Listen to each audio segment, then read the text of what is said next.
غنية بالمضادات للأكسدة، المضادات للأكسدة التي تحفظ الجهاز الدموي، التي تحفظ القلب والشرايين، وهي موجودة يعني أقوى هذه المكونات موجود في زيت الزيتون، يعني موجود في شجرة الزيتون وفي شجرة العنب، كرمة العنب. أقوى هذه المركبات بالنسبة للجهاز الدموي هي مادة الريسفيراترول الموجودة في العنب، والبوليفينولات الموجودين في زيت الزيتون. ونحن نتكلم بتدقيق، وممكن تدخلوا على النت يعني ممكن أن تتوسعوا في هذه الأشياء. هذا بوليفينول ريسفيراترول هو مضاد للأكسدة قوي، موجود في قشور العنب وموجود في نوى العنب، النوى الداخلية للعنب. أن تستهلكوا عنب فقط وكل أنواع العنب، الأبيض والأحمر والأسود، كل أنواع العنب. هذه المادة تتركز، هي موجودة في العنب طبعا، لكن تتركز في القشور وفي النوى الداخلية.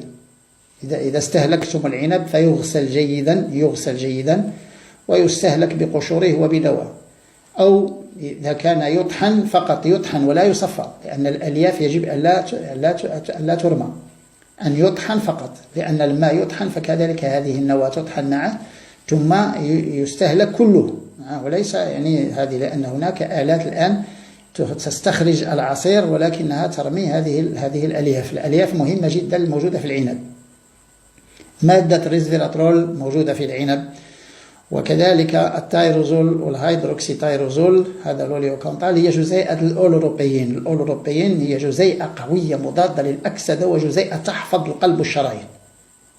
وهي الآن علي أنا أوصيت باستهلاك زيت الزيتون بكمية معقولة، استهلاك زيت الزيتون يوميا، ويعني أكرر وأنبه الناس حول هذه الأشياء.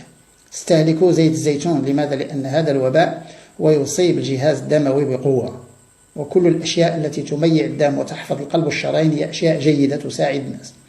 استهلكوا زيت الزيتون بكمية جيدة، وكذلك مغلى أوراق الزيتون لما لا، شاي أوراق الزيتون لما لا، لأن هذه المادة موجودة كذلك في أوراق الزيتون.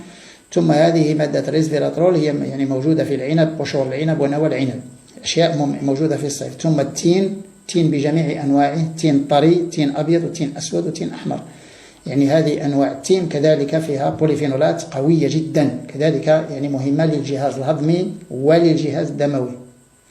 ثم يعني هذه الأشياء يعني موجودة في فصل الصيف. هناك خضر كذلك مثل اليقطين.